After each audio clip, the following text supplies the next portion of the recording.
Imagínate. Vale. Ok.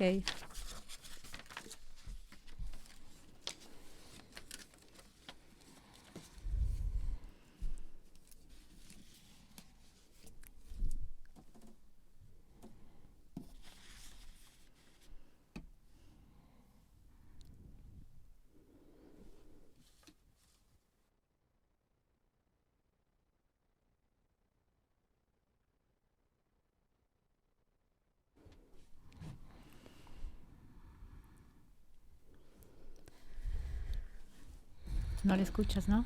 Sí. Ahora. No, que simplemente que yo te aviso cuando pase un minuto para bajar, sí. Un minuto, sí. Efectivamente.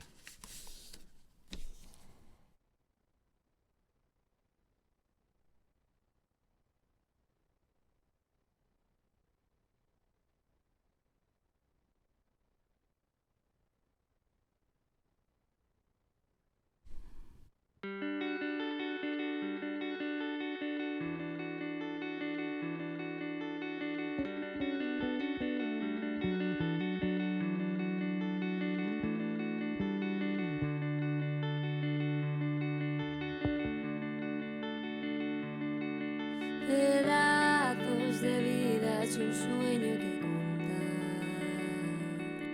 Las calles vacías se llenan de cristal. Dragones sin alas retoman su lugar. Ya nadie nos para, echemos a volar. Buenos días a todas y a todos. Bienvenidos al 10º programa de Onda Educación. En primer lugar, tengo que disculpar a nuestra compañera María Tabuenca, que no ha podido hoy venir por obligaciones en la facultad, pero también dar la bienvenida a Rocío Díez, porque hoy tenemos un programa especial sobre la fecha del 25 de noviembre para la prevención contra la violencia de género. Y bueno, buenos días, Gladys. Hola a todos. Hola, queridos oyentes de Onda Educación. Hoy, como ha dicho José, vamos a tener un programa especial por el Día contra la Violencia de Género. Así que la más cordial bienvenida a nuestra compañera Rocío, que es especialista y experta en la materia. Hola, buenos días. Muchas gracias, José y Gladys, por vuestra presentación. Para mí es un gusto poder colaborar en Onda Educación. Y bueno, me gustaría señalar que ayer, 25 de noviembre, en todas las ciudades de nuestro país y en el mundo entero, se sucedieron actos de reivindicación, vindicación y lucha contra las violencias contra las mujeres. La violencia de género es uno de los problemas sociales más acuciantes que tenemos en la actualidad y desde las facultades de educación estamos especialmente combinadas y combinados a trabajar en la prevención de las violencias contra las mujeres. Es por eso que el programa de hoy es temático sobre la importancia de poder prevenir la violencia contra las mujeres. Esta fecha del 25 de noviembre, como sabéis, se fijó a nivel internacional en 1991, pero ya antes los feminismos latinoamericanos la utilizaban porque es la fecha de aniversario del asesinato de las hermanas Mirabal.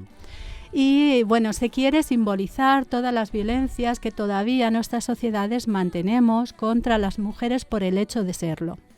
Es verdad que la ley española integral de 2004 contra la violencia de género habla de las relaciones que se dan violentas de los hombres contra las mujeres que son o han sido sus parejas.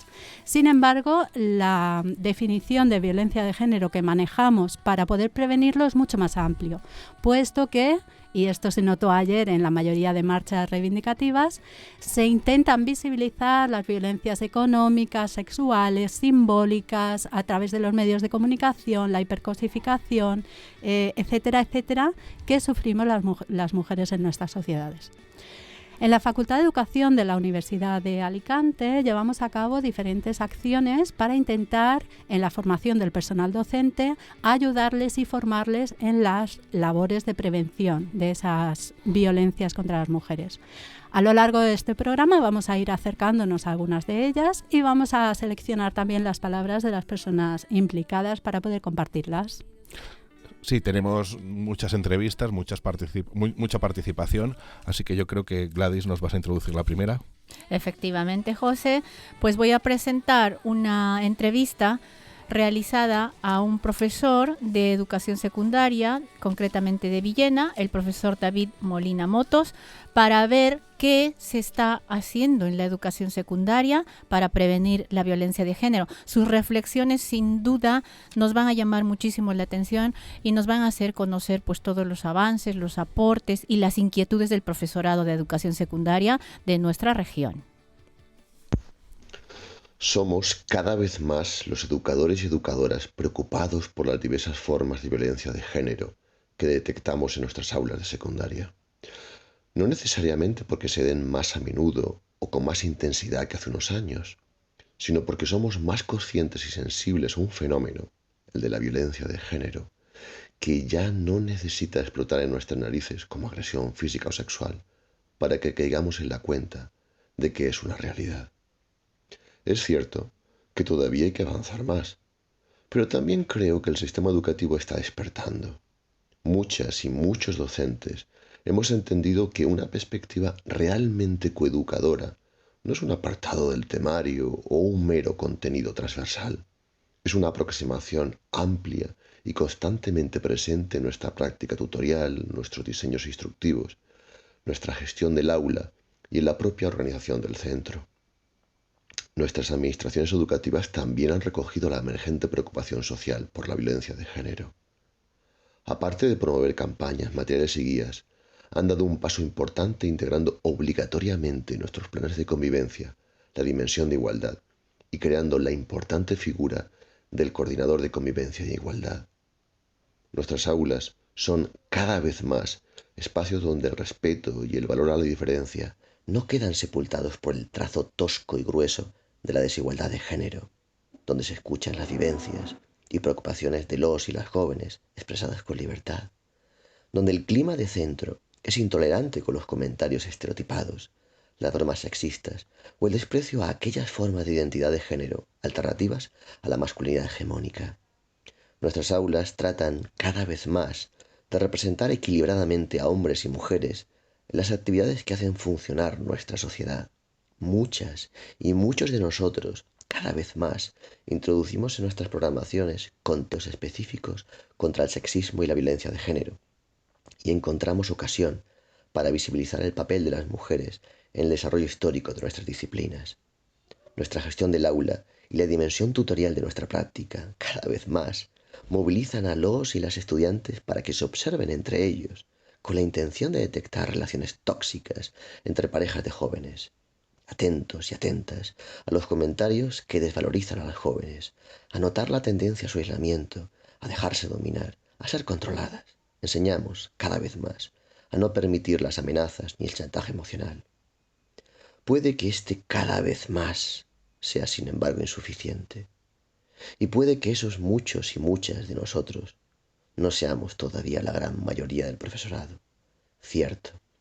Pero es innegable que el profesorado avanza hacia la igualdad de género, como también es tristemente innegable que nuestras jóvenes y nuestros jóvenes parecen cada vez más vulnerables a nuevos sistemas de interacción que magnifican justamente aquellas viejas perversidades en las formas de relación. Por eso, porque nos necesitan, nuestro trabajo de educadores y educadoras tiene verdadero sentido. Bueno, creo que impresionante lo que nos ha comentado David Molina, porque nosotros ya estamos en la universidad, pero la labor que se tiene que hacer en todos los centros escolares es fundamental y es en secundaria donde empiezan a aparecer todas esas cuestiones, a lo mejor antes, por desgracia, pero en secundaria nos encontramos con muchos testimonios y muchas cuestiones. Efectivamente, y la labor de la universidad, concretamente la Facultad de Educación, tiene que ir de la mano de la educación secundaria y de la educación primaria y de la educación infantil. Buenos días, estamos con la señora vicerrectora de Responsabilidad Social, Inclusión e Igualdad de la Universidad de Alicante en el contexto de los actos de presentación en la UA contra la violencia de género. Doña María José Rodríguez Jaume. Hola, buenos días, María José. Buenos días. Lo primero, me gustaría preguntarte sobre el papel de la Universidad Española en general y de la UA en particular en la prevención y lucha contra la violencia de género. Bueno, desde la creación de las unidades de igualdad, pues hace aproximadamente una década, en cada una de las universidades, si bien el objetivo es reducir las brechas internas que se observan entre hombres y mujeres en los 3 colectivos, desde luego un objetivo y una prioridad estratégica dentro de las unidades y por extensión de las universidades ha sido sensibilizar, informar, promover la investigación en el tema de la violencia de género. Empezamos hablando de violencia de género en singular y ahora hablamos de violencias que se ejercen contra las mujeres. Muchas gracias. Y también una pregunta que nos interesa particularmente desde las facultades de educación es tu opinión y conocimiento respecto al papel específico que tenemos las facultades de formación de profesorado en este papel de prevención y erradicación por fin de las violencias de género en nuestra sociedad. Bueno, es fundamental, ¿no?, contar con docentes que conozcan la perspectiva de género y que además aborden, obviamente con los últimos avances, con el último conocimiento, qué es la violencia de género, las violencias que se ejercen contra las mujeres, para prevenirla ya dentro del modelo educativo es fundamental. Al final las desigualdades, el patriarcado, ¿no?, las ideologías, las costumbres, las normas sociales que sustentan la discriminación, que todavía sufren las mujeres también en contextos occidentales, es un proceso cultural, es cultural, y la cultura, ¿no?, estos valores solamente se pueden revertir, o un pilar fundamental es a través de la educación, y educando desde que ingresas en el sistema educativo, los ciclos más infantiles, obviamente también hasta llegar a la universidad, quien llega, ¿no?, a la formación universitaria, a la formación superior. A mí me parece que tendrían que jugar un papel muchísimo más relevante del que están jugando actualmente. Es verdad que con la aprobación en 2007 del Pacto de Estado contra la Violencia de Género se nos ha llamado a las universidades a que revisemos cuál es este currículum que se está impartiendo específicamente en el ámbito en materia de violencia de género en las facultades que están formando a nuestros futuros profesores y profesoras, ¿no? Yo creo que en los próximos años vamos a tener en este sentido un avance importante, dado que actualmente el currículum no incluye ninguno de estos aspectos. Muy bien, muchas gracias, María José, y buenos días. Cuéntanos, Rocío, nos cuentas un poco la entrevista y las actividades que a lo mejor que se realizaron la semana pasada. Sí, estuvimos asistiendo a los actos a la presentación de los actos institucionales de la Universidad de Alicante con motivo del 25N. Entonces aprovechamos para entrevistar a la vicerrectora en estas 2 cuestiones claves respecto a las facultades de educación.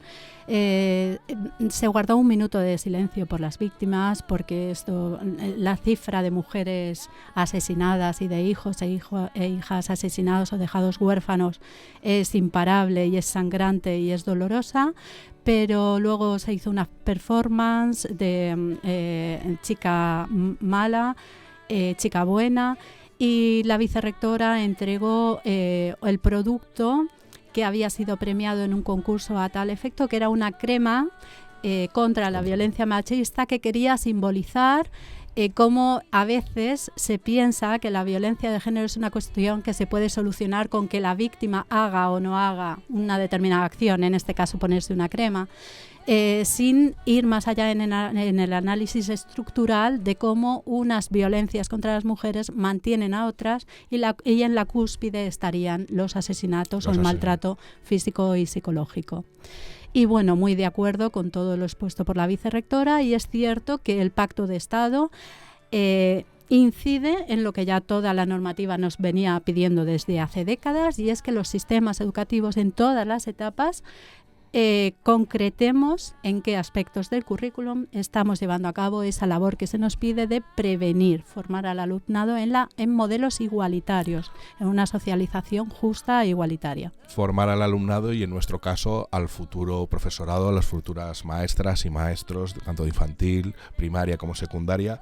Yo, en este sentido, vamos ahora a comentar algunas de las experiencias que estamos realizando en la facultad, y en primer lugar querría agradecer a Rocío toda la labor que realiza con la asignatura, que ya el año pasado se intentó. Yo creo que tendría que ser una asignatura obligatoria desde el primer curso. Creo que por ahora solamente es optativa, pero a mí me da una tranquilidad cuando alguna alumna quiere trabajar un tema de coeducación y ya directamente pues ha pasado por la asignatura, pues no tienes que empezar a explicarle una serie de conceptos que deberíamos conocer todas y todos desde el primer momento.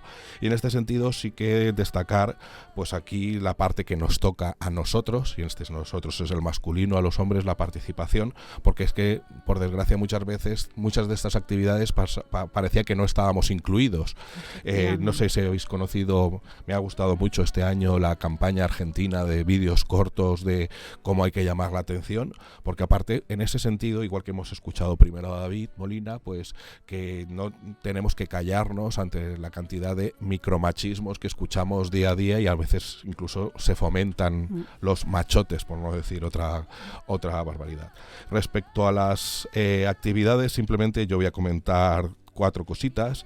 En primer lugar, yo siempre provengo del área didáctica de la lengua y la literatura, y entonces por un lado trabajamos tanto la lengua como la literatura, y es un tema que, por ejemplo, creo que luego también vamos a hablar de alguna tesis y de algunas investigaciones, pero que, por ejemplo, en nuestras líneas del departamento la coeducación y la perspectiva de género siempre aparece, y siempre tenemos pues propuestas para trabajar el álbum ilustrado o cortos o audiovisuales, muchos TFGs, y yo considero que es algo que es todavía necesario, es decir, ojalá no fuera necesario incidir tanto en estas cuestiones.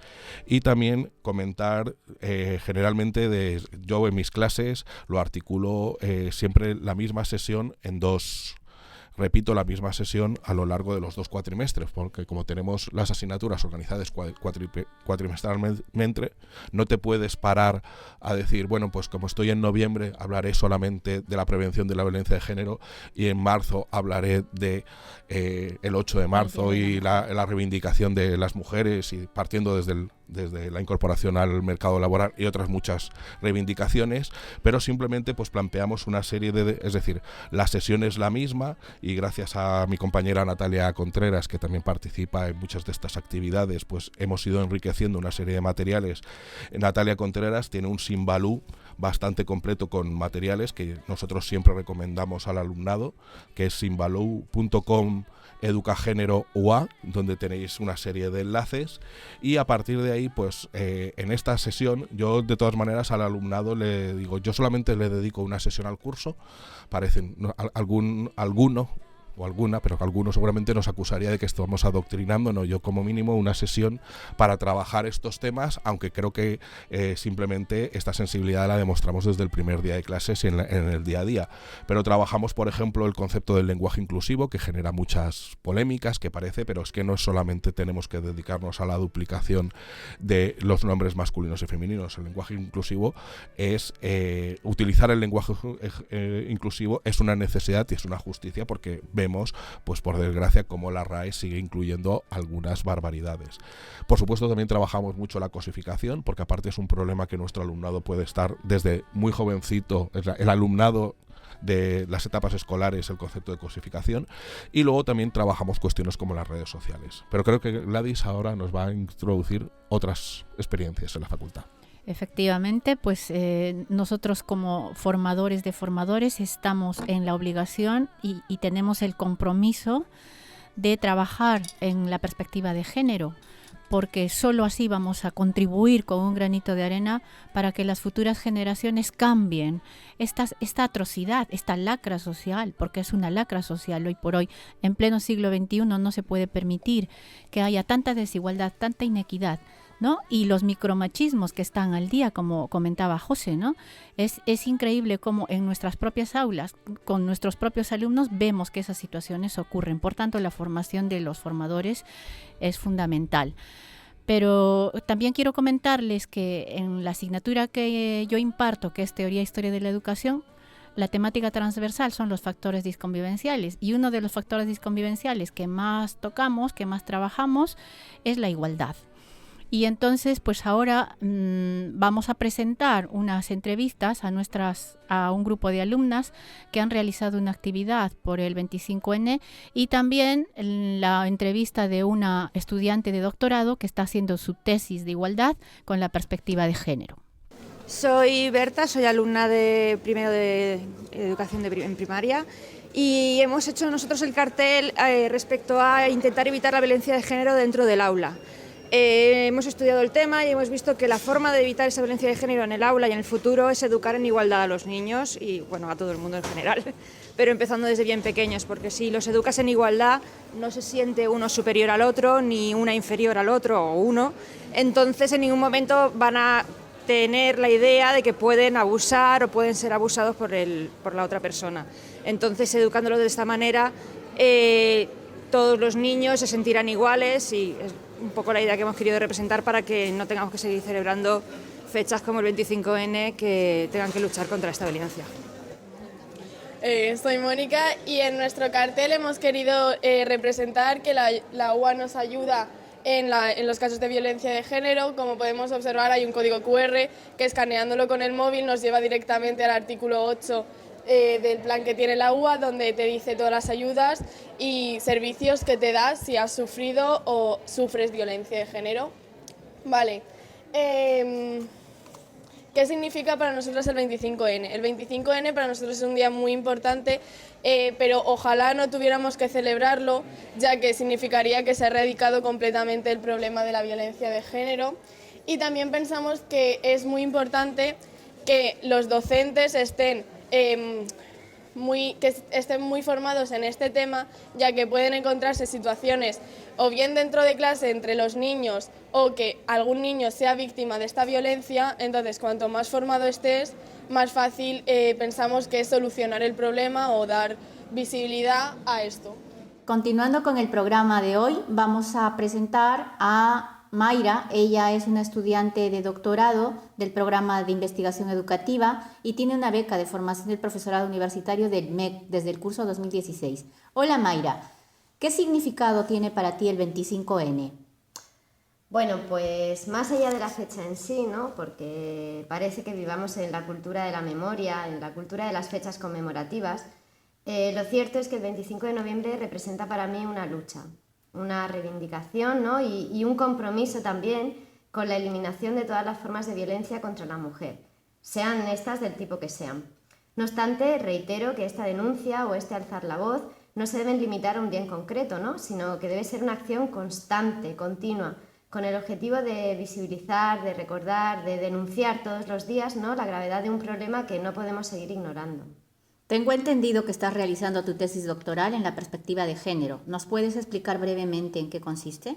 Pues sí, efectivamente, Gladys. Mi tesis doctoral consiste en un estudio cualitativo, ¿no? Sobre el liderazgo de las mujeres que ocupan cargos de gestión en la Universidad de Alicante. Concretamente, con esta investigación pretendo conocer la respuesta, ¿no? A una serie de cuestiones que giran en torno al liderazgo femenino, como por ejemplo las motivaciones que llevan a las mujeres a acceder a los cargos de gestión, las dificultades que pueden encontrar tanto en el acceso como en el desempeño del cargo, las satisfacciones y oportunidades que encuentran en el liderazgo, los modelos de aprendizaje que adoptan, el rol también, ¿no? Que juega la familia en su avance profesional y las propuestas que sugieren para la mejora del liderazgo femenino en las instituciones de educación superior. ¿Y por qué elegiste esta temática? ¿Por qué la elegí? Bueno, pues en mi caso creo que la historia y las vivencias personales tuvieron un peso fundamental. Siempre digo que yo soy hija de un machismo rancio al que le salió mal la jugada, ya que desde bien pequeñita, ¿no? Comencé a tomar conciencia y a rebelarme ante las desigualdades que en muchos casos hemos de enfrentar las mujeres, ¿no? Esta concienciación, unida al interés por los grandes iconos del feminismo y especialmente mis deseos de solucionar problemas tan graves como pueden ser, por ejemplo, la falta de igualdad de oportunidades y la violencia de género también, pues me llevaron a que cuando tuve que elegir un tema sobre el que investigar, pues seleccionar el género por sobre todos los demás. Bien. Bueno, me llama la atención o me gustaría destacar cómo en las distintas iniciativas de la facultad se apela a la necesidad de acabar con las desigualdades sociales entre hombres y mujeres, como manera de eliminar la violencia de género. Y es verdad que desde el Vicedecanato de Calidad y como coordinadora de género de la facultad, pues estamos intentando, como decía el compañero José Rovira hace un momento, transversalizar, ya que no se puede hacer una formación específica, solamente transversalizar la perspectiva de género, como ya al final todos quienes estamos sensibilizados e investigamos en la materia hacemos. En el caso de la optativa Educar en Igualdad de Género, que se cursa tanto en el grado de maestra en infantil como en el grado de maestra de primaria, nos centramos mucho en la socialización equitativa o no diferenciada por género. Entonces, en infantil fundamentalmente tenemos que trabajar educación emocional, trabajar saber gestionar las emociones, la ira, la frustración, el convencimiento en la opinión propia, no dejar que el resto invada, como decía una de las alumnas, tu decisión o tu espacio vital o tus acciones, tus gustos, tus preferencias. Y luego hay dos partes fundamentales basadas, como bien ha indicado José, en el lenguaje, el uso del lenguaje, que es fundamental para el personal docente. El lenguaje es nuestro vehículo transmisor y nuestro recurso educativo por excelencia. El lenguaje oral, pero también el escrito, y por eso pues todos los recursos que llevamos al aula. Y luego ya en primaria empezaron a aparecer también modelos de relación de todo tipo, amistosas, familiares, etcétera, igualitarias y respetuosas, como manera de prevenir que cuando aparezcan esas primeras relaciones íntimo-sexuales que suelen aparecer a finales de primaria o ya en la secundaria, pues los modelos sean justos y equitativos. Incidimos muy especialmente en el discurso audiovisual porque es del que nuestro alumnado en gran medida copia o interioriza o asimila modelos de comportamiento. Por eso analizamos pues el discurso audiovisual de películas, literatura, vídeos musicales, videojuegos, youtubers, influencers, en fin, que al final tienen bastante fuerza en su socialización, como bien sabemos en el mundo de la educación. Me gustaría rápidamente poner un trocito de dos alumnas, una de primaria y otra de infantil, que han cursado este último año la asignatura, para que ellas mismas nos cuenten qué ha supuesto para ellas, en cuanto a prevención de la violencia de género, cursar nuestra asignatura. Hola, soy alumna de tercero del grado en educación infantil y decir que he tenido la gran suerte de haber podido cursar la asignatura de Educar en Igualdad de Género. Para mí esta asignatura lo que ha simbolizado de manera metafórica ha sido quitarme esa venda que llevamos en los ojos, y digo llevamos porque considero que la mayoría de la sociedad consideramos que si los problemas no nos llegan a nosotros o no están en el contexto, en nuestro entorno, no suceden. Y creo que es el primer error que habría que cambiar. Buenos días, me llamo Violeta, estudiante del grado de maestro de primaria de la Universidad de Alicante. Acabo de cursar la asignatura de Educar en Igualdad de Género. Esta asignatura es optativa, aunque en mi opinión debería ser obligatoria, ya que la considero indispensable para ser docente. Creo que es un conocimiento que cualquier docente debería tener, igual que escribir sin errores de ortografía o conocer las TICs más básicas. Gracias a ella he aprendido muchísimas cosas. Por ejemplo, cómo debemos hacer ver a la infancia que todos y todas valemos lo mismo y por lo tanto yo no puedo ser tuya ni tú mío. Otro aspecto importante en el cual nunca había pensado es que se debe enseñar mecanismos para tratar la frustración y la aceptación de no conseguir siempre lo que uno quiere. Esto es básico si pensamos en todos aquellos hombres que intentan matar a sus parejas cuando ellas deciden separarse. Y si hablamos de las adolescentes... Muy bien. Me gustaría, antes de despedirnos de este especial sobre prevención de la violencia de género, leer un poquito, un extracto de la carta de Noor Nahas, que es una escritora de origen libio y activista contra la violencia de género en el ámbito doméstico, de California, Estados Unidos, y que podéis conocer a través de su web noornahas.com. Ella escribe en su carta, que está traducida del inglés: mis padres llevaban 26 años casados cuando mi padre asesinó a mi madre un sábado por la tarde de 2013 en el callejón de detrás de la tienda de ordenadores donde vivíamos. Yo tenía 18 años cuando murió mi madre y recuerdo el momento vívidamente. Mi padre le había golpeado hacía unos pocos minutos. Le había dejado marcado el lado derecho de la cara. Tras la agresión, mamá y yo acordamos salir un rato. Ir a pasear era lo que solíamos hacer para desahogarnos de la ira de mi padre. Después de que muriera mamá, me invadió la culpa. Culpa por dejarla sola esa tarde, cuando quizá lo único que la habría salvado habría sido interponerme entre ella y mi padre. Culpa por no haber visto que mi padre sería capaz de llegar a tal grado de violencia. Durante muchas semanas después del incidente, mi padre no le puso la mano encima a mi madre, pero la maltrataba de otros modos. Se volvió más controlador, su humor era más extremo e impredecible. ¿Cómo le dices a alguien que te preocupa la seguridad de tu madre si no hay pruebas físicas de los malos tratos que sufre? Mi noción de los maltratadores era la que tanta gente comparte. Hombres que matan a sus parejas. Existe la creencia errónea de que la capacidad de un maltratador de recurrir a una forma de violencia extrema es algo que enseguida se nota. La gente se imagina a un hombre violento a todas horas. Se imagina a un maltratador que hace polvo a su pareja por la más mínima infracción. Actualmente soy voluntaria en 2 refugios para víctimas de la violencia machista. Mi esperanza y objetivo es ser la persona que mi familia y yo necesitábamos y nunca tuvimos. Bueno, pues Rocío, muchísimas gracias, es decir, por toda la labor. Yo creo que es muy importante todo lo que estamos comentando, y simplemente para despedirnos agradecer a Javi y al grupo Valdenques por la música que nos han puesto, y por supuesto toda la labor de Carlos y als companys com Josep Miquel Arques, que no ha pogut vindre tampoc avui, y a María Tabuenca, y simplemente a vosotras. Muchísimas gracias, Gladys. Gracias también a los oyentes por escucharnos. Indudablemente hay muchas cosas que abordar, pero el tiempo corre y en la radio aún más. Rocío, muchísimas gracias. Gracias a vosotros. Hasta pronto.